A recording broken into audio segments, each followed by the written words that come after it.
1 Reis, capítulo 19.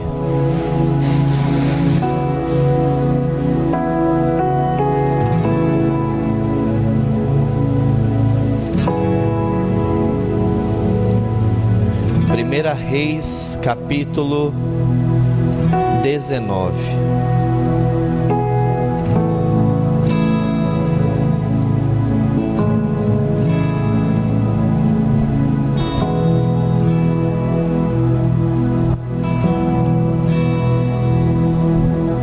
Com esse fundinho eu vou até chorar.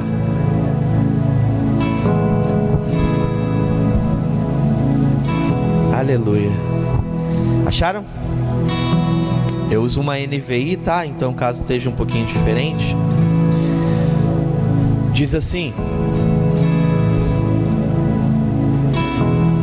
Ora, Acabe contou a Jezabel tudo que Elias tinha feito e como havia matado todos aqueles profetas à espada. Por isso Jezabel mandou um mensageiro a Elias para dizer-lhe: que os deuses me castiguem com todo o rigor, se amanhã nesta hora eu não fizer com a sua vida o que você fez com a deles. Elias teve medo e fugiu para salvar a vida. Em Berseba de Judá, ele deixou o seu servo e entrou no deserto. Caminhando um dia, chegou a um pé de giesta, em outras traduções, de zimbro. Sentou-se debaixo dele e orou, pedindo a morte. Já tive o bastante, Senhor. Tira a minha vida. Não sou melhor do que os meus antepassados. Depois ele se deitou debaixo da árvore e dormiu. De repente um anjo tocou nele e disse: levante-se e coma. Elias olhou ao redor e ali junto à sua cabeça havia um pão assado sobre brasas quentes e um jarro de água. Ele comeu, bebeu e deitou-se de novo. O anjo do Senhor voltou, tocou nele e disse: levante-se e coma, pois a sua viagem será muito longa. Então ele se levantou, comeu e bebeu. Fortalecido com aquela comida, viajou 40 dias e 40 noites até chegar a Horebe, o monte de Deus, e ali numa caverna passou a noite. Se você crê que essa é a palavra do Senhor, eu queria convidá-lo a colocar a sua Bíblia sobre o seu assento e aplaudir ao nome do Senhor e glorificar o nome do Senhor. Aleluia. Santo, santo, santo é o teu nome, Pai. Fala conosco esta manhã, fala conosco, Pai. Fala conosco. Aleluia, aleluia. Pode tomar o seu assento?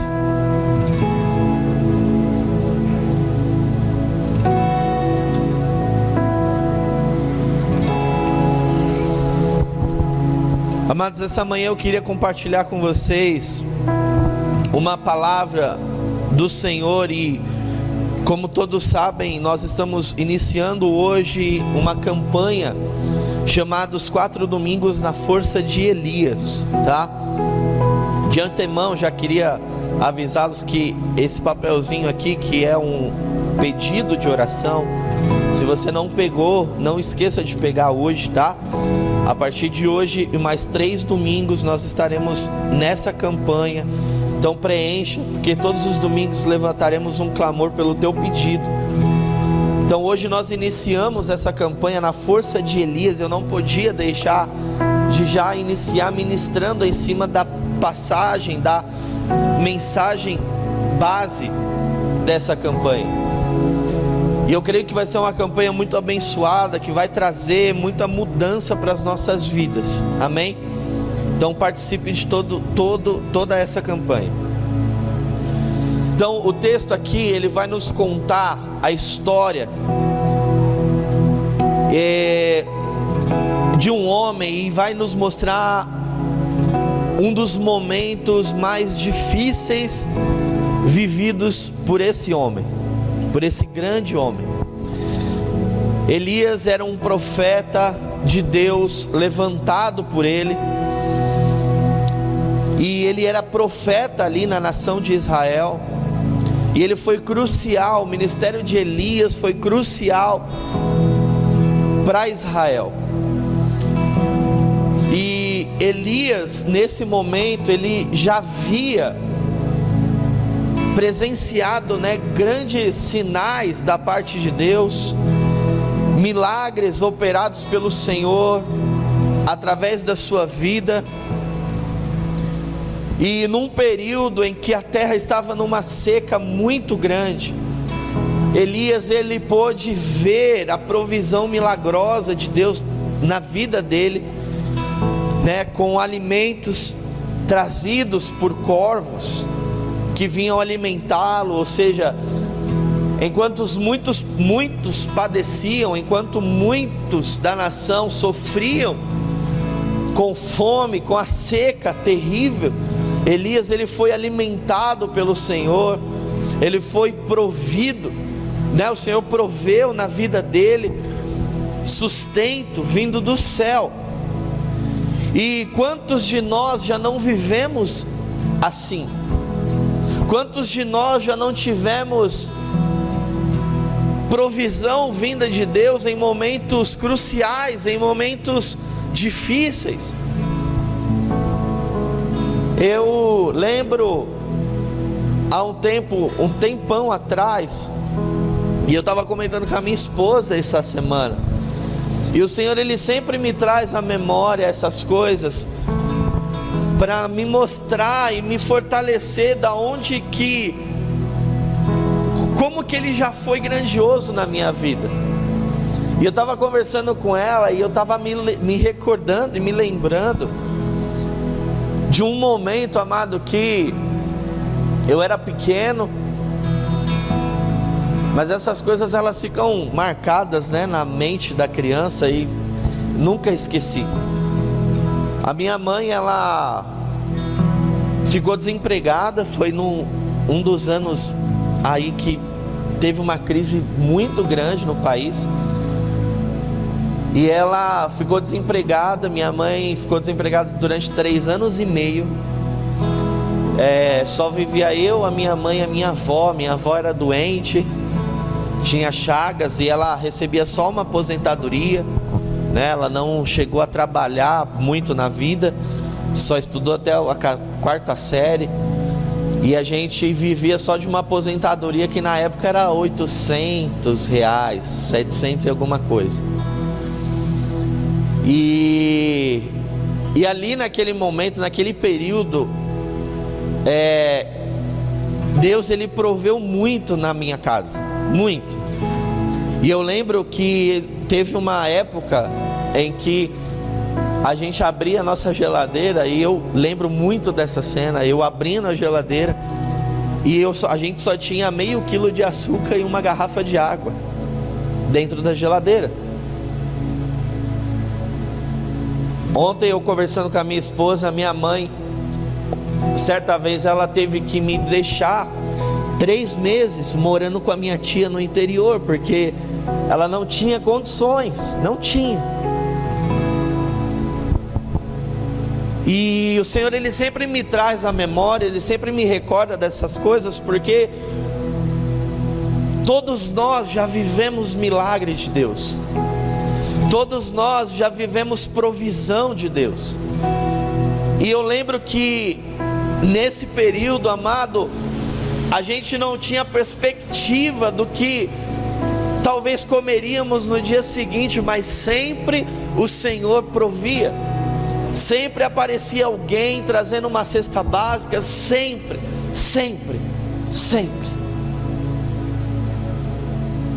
E eu já ministrei algumas vezes sobre isso, que nós já vivemos tantos milagres, tantas maravilhas. O Senhor, ele já fez tanto na nossa vida, tanto.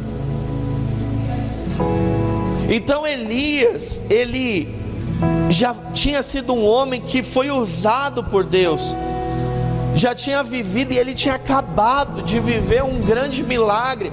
E há 2 ou 3 domingos atrás, se eu não me engano, eu ministrei aqui sobre altares quebrados, e eu ministrei em cima do capítulo anterior.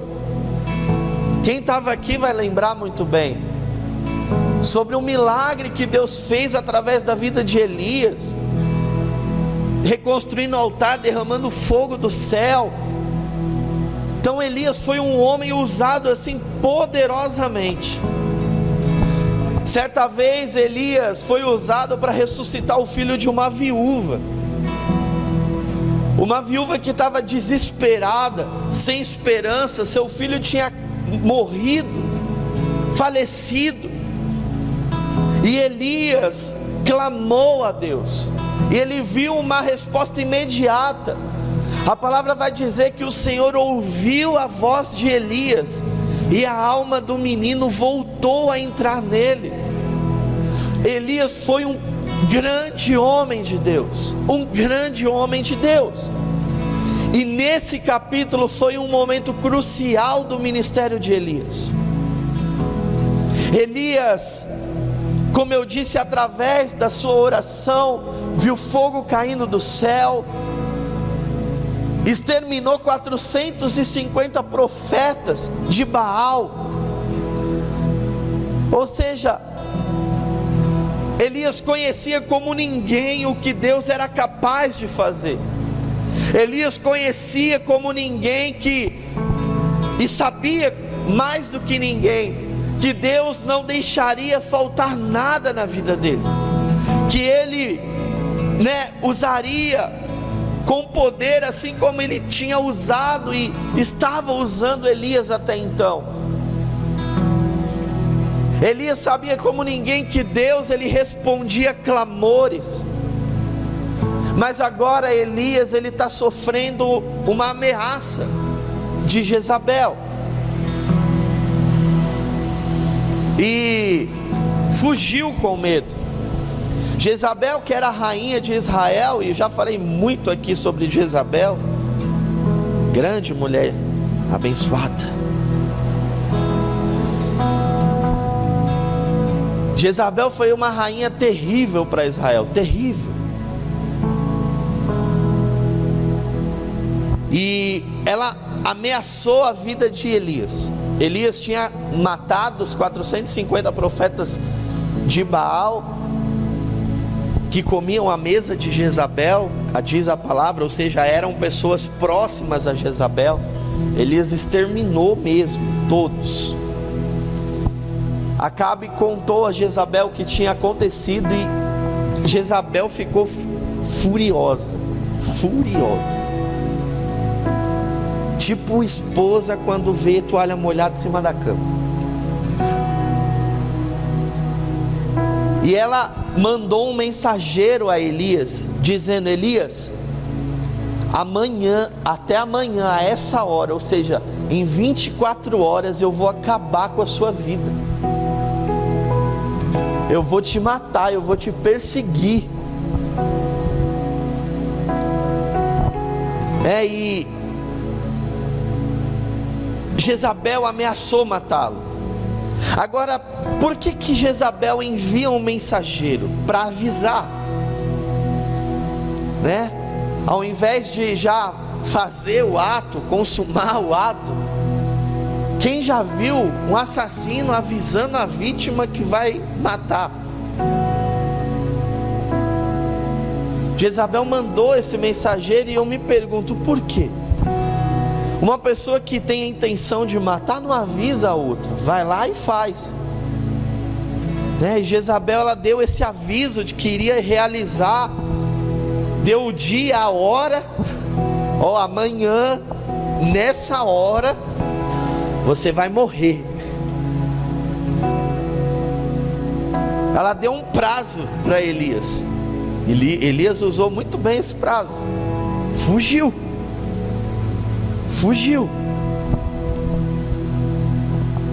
E me chama a atenção porque quem realmente, um assassino que vai matar alguém, ele chega e faz, ele não, sabe, não causa um estardalhaço, não avisa, não anuncia, não, ele vai lá e pronto,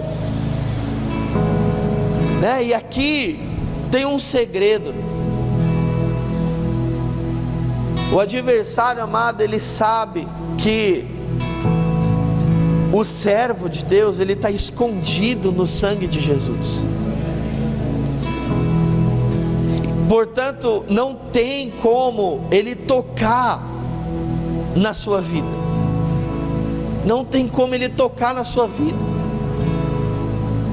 E aqui está uma tática que o inimigo usa até hoje. Até hoje. Que é a tática da ameaça. Olha, não adianta orar na madrugada. Amanhã você vai estar desempregado. Não adianta você orar, não. Deus não vai te escutar. Não adianta você orar, já era. Essa história que Deus opera milagre é coisa do passado. Teu filho já era, ele não vai se converter. Desiste. Desiste.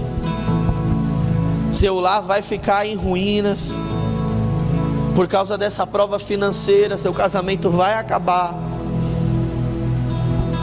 né? É impossível você ser usado, porque você é incapacitado.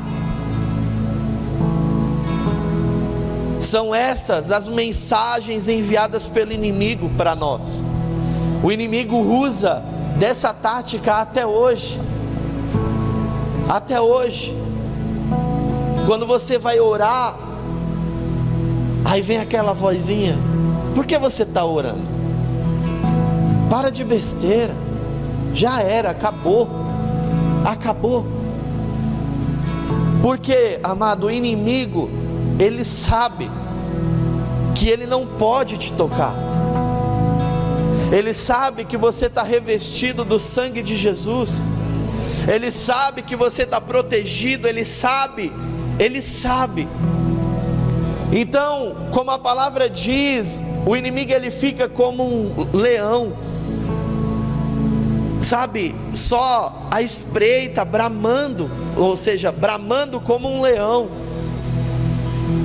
porque ele está querendo te dispersar, ele está querendo tirar você da proteção, né? Como já usei esse exemplo aqui algumas vezes. Um leão, quando ele vai ficando na sua velhice, ele não tem mais força, ele não tem mais, sabe, os dentes começam a cair, ele já não tem mais capacidade de avançar sobre uma manada. O que ele faz? Ele se esconde, ele fica ao derredor e ele ruge para assustar a manada. E quando ele faz isso, sempre tem um que vai se dispersar. Sempre vai ter um na manada que vai ficar ali distraído e os outros vão correr. E essa é a oportunidade que ele tem de pegar aquele que ficou distraído. Assim é o inimigo conosco. Ele vem com ameaça sobre a nossa vida, ele vem com ameaça sobre a tua vida, ele vem com um medo do futuro para você, para tentar te dispersar, para tentar tirar você da proteção, para então ele conseguir te atingir. Porque ele sabe que quando você está no meio da manada, quando você está no rebanho, quando você está protegido entre os seus, ele não consegue te tocar. Então até hoje o inimigo ele usa disso para nós. E Elias ele sucumbiu à ameaça. Elias ele deu ouvido a Jezabel.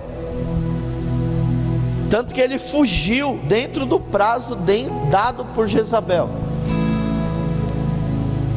Elias ele foge, caminho de um dia, entra no deserto.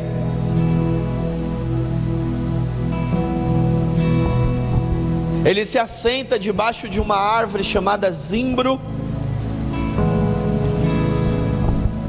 E ali ele começa a se lamentar, ele começa a orar a Deus e se lamentar a Deus. Começa com seus argumentos, né? E o zimbro aqui representa os nossos argumentos. Quantas vezes, irmãos, nós nos sentamos debaixo dos nossos argumentos? Quantas vezes nós nos sentamos debaixo dos nossos lamentos?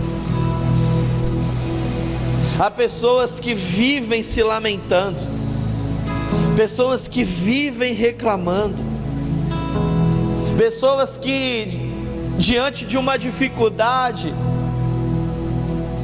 acham que só resta a morte, só resta, sabe, não tem saída. Então ela lamenta, lamenta, lamenta, lamenta. E Elias, ele está ali lamentando, ele está ali chorando, reclamando a Deus, dizendo para Deus que é o meu fim. Senhor, é o meu fim. Eu estou perdido, não dá mais, eu vou morrer. Então tira a minha vida. Prefiro morrer pelas tuas mãos do que pela mão do meu inimigo. Tira a minha vida. Que não faz muito sentido, né? Elias foge para não morrer, mas pede a morte.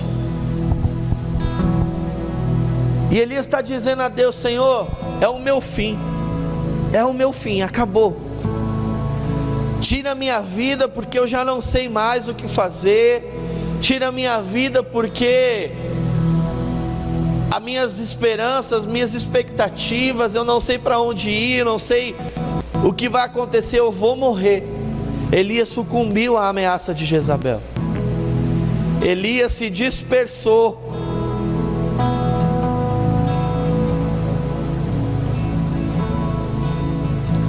E o que chama a atenção para mim nesse texto, amados, é o seguinte: eu já falei várias vezes aqui sobre isso, mas o Senhor, Ele sempre acaba me mostrando situações que me levam a isso, a ter que falar sobre isso, que é o seguinte: Elias, ele era um profeta abençoado por Deus. Elias viveu experiências fenomenais com o Senhor, como eu já falei no início. Elias, ele não teve medo em várias situações. Elias não teve medo de enfrentar os 450 profetas. Elias não teve medo de enfrentar o rei Acabe. Elias não teve medo de profetizar seca sobre a nação. Elias não teve medo. Ele foi usado por Deus e viveu experiências sem igual. E o mesmo Elias que um tempinho antes estava sendo usado por Deus com ousadia, com poder, é o mesmo Elias que agora fugiu com medo de morrer.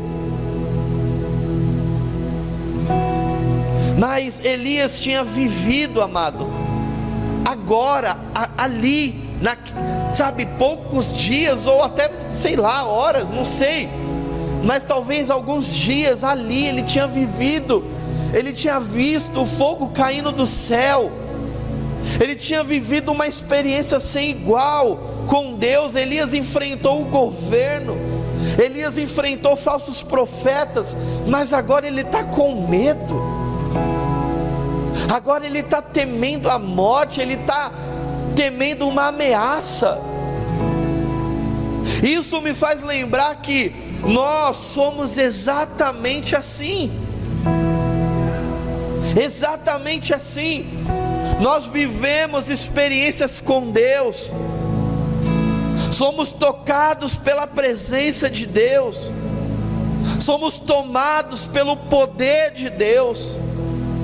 Todos nós enfrentamos desertos, todos nós já passamos por lutas, todos nós já enfrentamos períodos de seca na nossa vida, todos nós já nos vemos diante de uma situação que talvez aos nossos olhos não tem saída, e sempre nós vimos o agir de Deus. Então todos nós passamos por esse deserto, mas quando nós menos esperamos, tem pessoas que estão fugindo, que estão saindo, correndo para longe, mesmo vivendo experiências e provisões de Deus, mesmo nós há anos vendo o Senhor operar milagres, há anos nós vemos Deus operar maravilhas na vida do outro, na nossa vida, mas mesmo assim, há momentos que nos vemos fugindo, há momentos que nos vemos clamando a Deus: Senhor, acabou para mim, eu não sei mais o que eu vou fazer, eu não sei mais o que eu vou fazer. E por que nós fazemos isso? Será que nós esquecemos de tudo que Deus já fez por nós?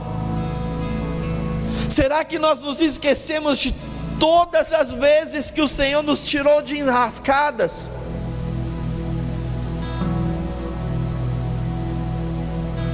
Há uma passagem que diz, que mostra que o Senhor Jesus, em certo momento, chama os discípulos, ele operou um milagre da multiplicação do pão, do peixe. A palavra diz que sobraram 7 cestos cheios de pão.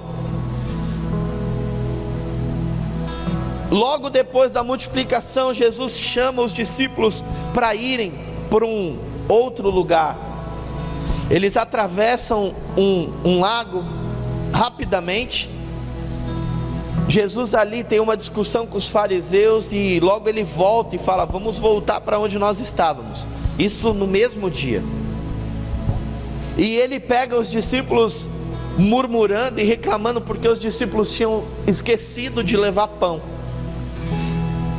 Jesus então fala a respeito do fermento dos fariseus e etc, e os discípulos entendem que Jesus estava falando do pão ali.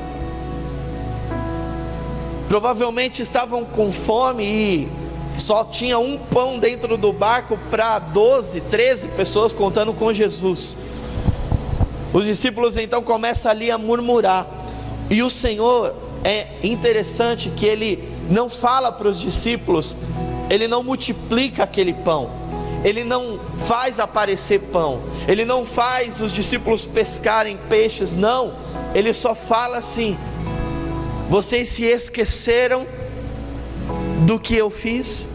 Vocês esqueceram dos 12 cestos que sobraram? Ele só fala isso. Por quê? Porque Jesus tinha acabado de operar um milagre e os discípulos estavam murmurando por causa de pão. E nós somos assim. Quantas e quantas vezes, amado, o Senhor já entrou com provisão na sua vida? Quantas vezes Ele já operou uma cura, Ele já te livrou de alguma coisa, amado?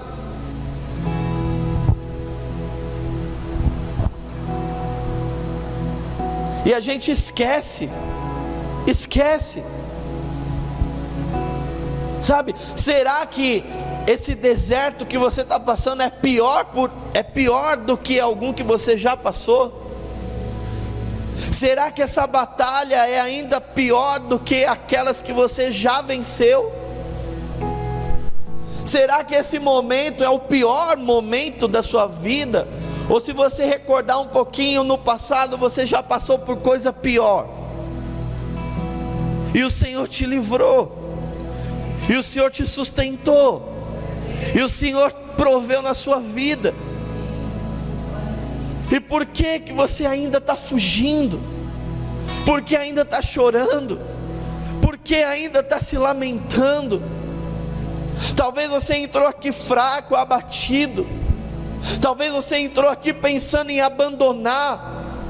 Mas eu sei, amado, que se você olhar para trás, você verá o mesmo Deus de ontem e de hoje, e o mesmo Deus que será amanhã, o mesmo Deus que operou na sua vida no passado, é o mesmo Deus que opera, e o mesmo Deus que vai operar.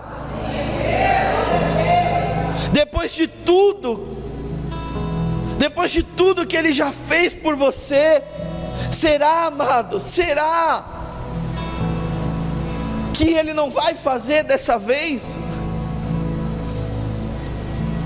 Deus já te ajudou com tanta coisa, meu amado, tanta coisa, coisas que você, para você ter uma ideia, o Senhor Ele já te livrou de tanta coisa que você nem sabe.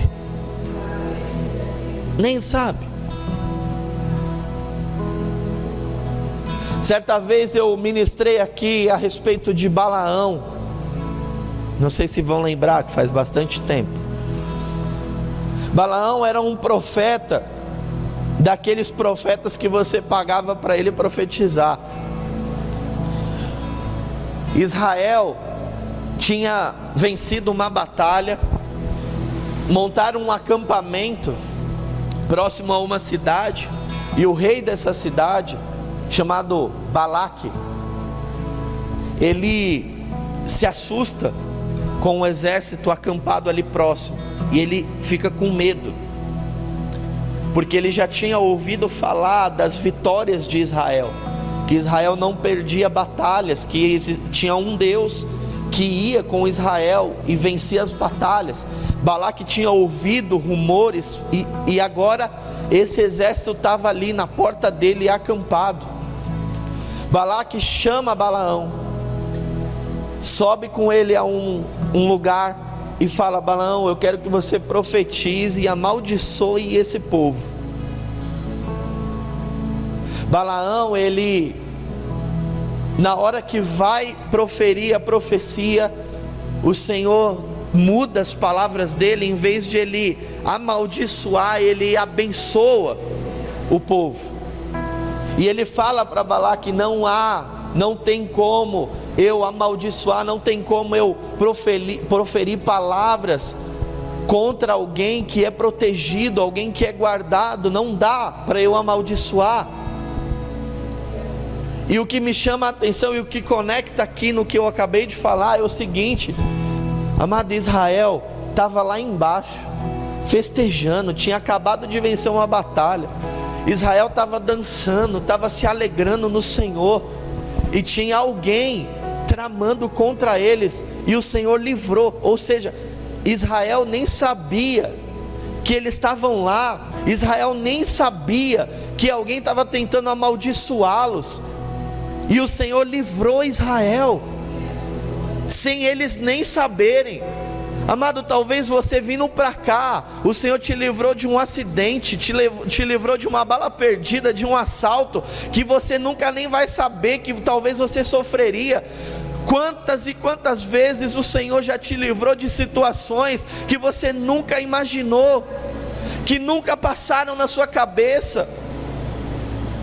Quantas vezes, amado?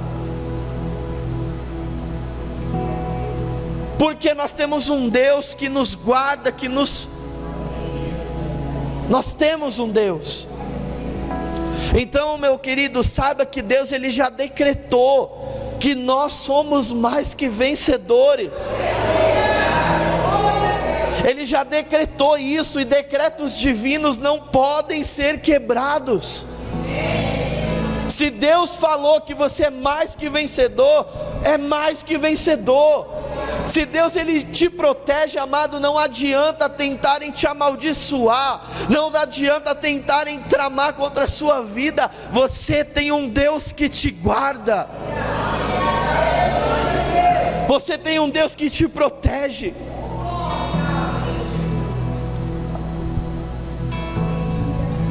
Ficou ali debaixo dos argumentos, se lamentando, com as suas razões, com seus lamentos.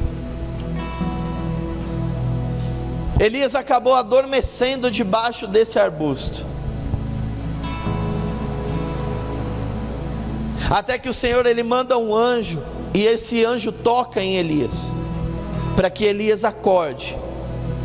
Elias, amado, tinha se lamentado tanto, Elias tinha se lamentado tanto para Deus, que ele acabou pegando no sono. Ele adormeceu debaixo da árvore. Tem pessoas que se lamentam tanto, amado, da vida.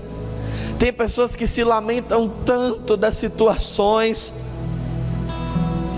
que ela dorme e ela nem percebe.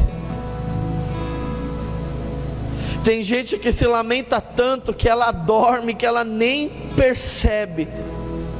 Elas são paralisadas que elas nem percebem.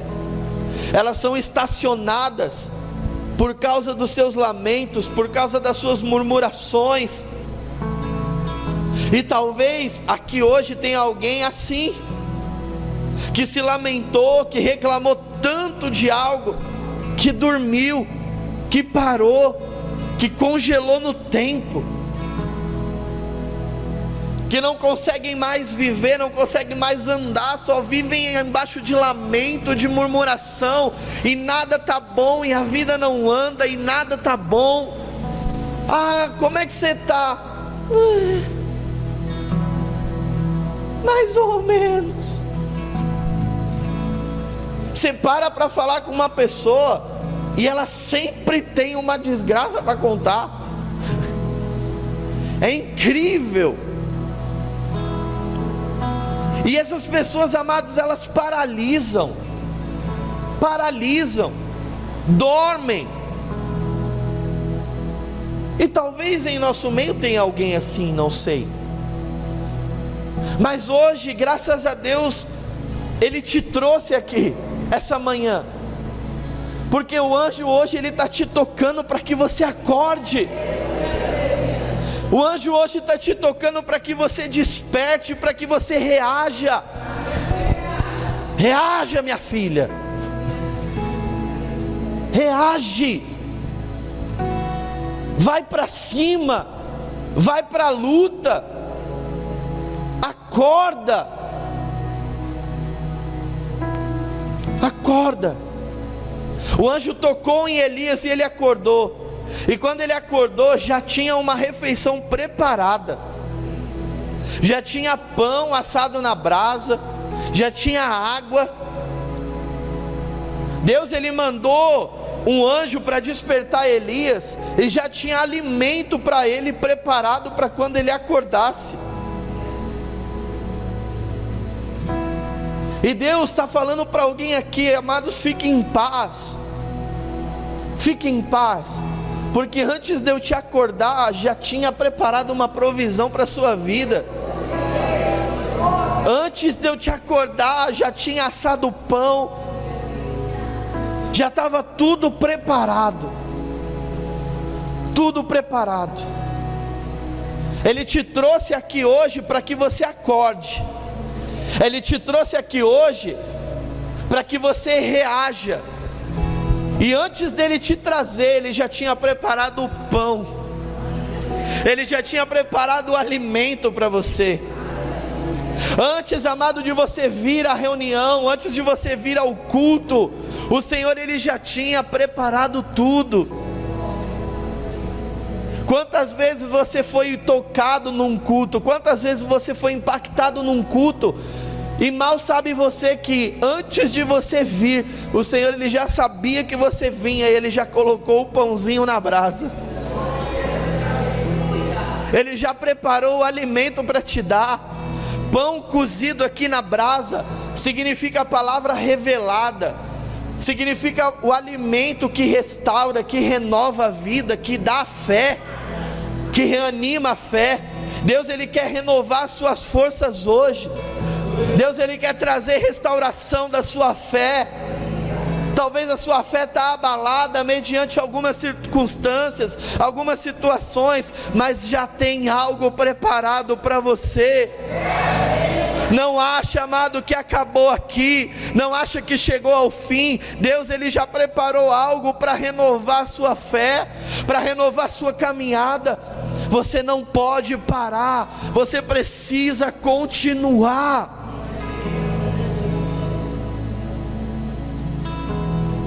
Deus ele já preparou um alimento para você. Talvez você veio aqui pedindo: Senhor, hoje eu quero sair desse deserto. Senhor, hoje eu quero sair dessa situação, não dá mais. Senhor, hoje eu quero sair desse vale. Talvez você veio buscar isso.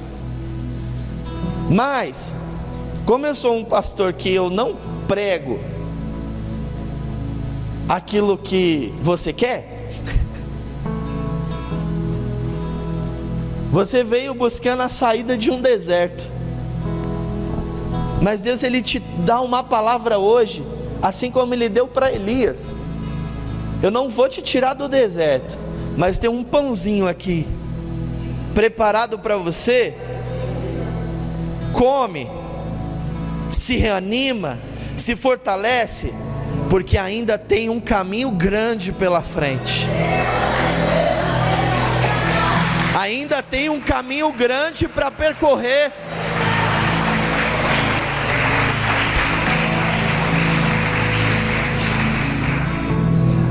Eu não posso chegar aqui, amado, falar para você: Deus vai te tirar desse deserto hoje. Deus ele vai te tirar desse vale hoje. Olha, a partir de hoje esse sofrimento aí vai acabar. Eu não posso fazer isso, porque eu não sou Deus, eu não sei. Mas uma coisa eu sei, e eu posso falar isso com propriedade, porque está na palavra, e Ele próprio disse: talvez não tenha saída, mas tem fortalecimento, mas tem pão, tem alimento para você aguentar, amado. E não é qualquer alimento, não é qualquer alimento. E eu gosto muito dos detalhes da palavra. E tem um detalhe aqui que passa batido muitas vezes, mas que faz uma diferença muito grande. Me diz uma coisa: quem é que come pão e toma água e consegue caminhar por 40 dias e 40 noites? Que pão é esse? É pão de whey. Que pão é esse? Não é qualquer pão, amado. Não é qualquer pão que Ele preparou para você. É um pão preparado pelas próprias mãos de Deus. É um pão que vai te fortalecer, porque o caminho é grande, mas pode ter certeza, há forças para você essa manhã. Deus ele te trouxe aqui para te dizer: pode continuar andando, pode continuar caminhando. O caminho ainda é longo, mas eu tenho força para te dar, eu tenho alimento para te dar, eu tenho um pão para te dar. Continua, não desiste, não desiste. Ele está te fortalecendo hoje, meu amado. Sabe, porque o caminho ele ainda não foi concluído. Então, continua orando pela sua casa, continua orando pela sua família, continua buscando pelo teu casamento, continua, sabe, orando pelos teus filhos, continua, porque o caminho ainda não acabou, o caminho ainda não acabou. Deus ele te fortalece hoje, porque Ele já decretou sobre a minha vida e sobre a sua vida: nós somos mais que vencedores. Nós somos mais que vencedores. Então se alimente hoje daquilo que Deus tem preparado para você. E não é qualquer pão, é algo sobrenatural. É algo sobrenatural. Saia daqui com essa palavra e fortalecido pelo Senhor. E continua, amado. Tem caminho ainda pela frente, mas o Senhor é contigo. O Senhor ele vai com você. E quando você se sentir fraco, pode olhar para o lado, porque tem pão preparado para você. Amém? Quem crê nessa palavra? Glória a Deus. Então eu queria que você aplaudisse e se colocasse de pé no seu lugar.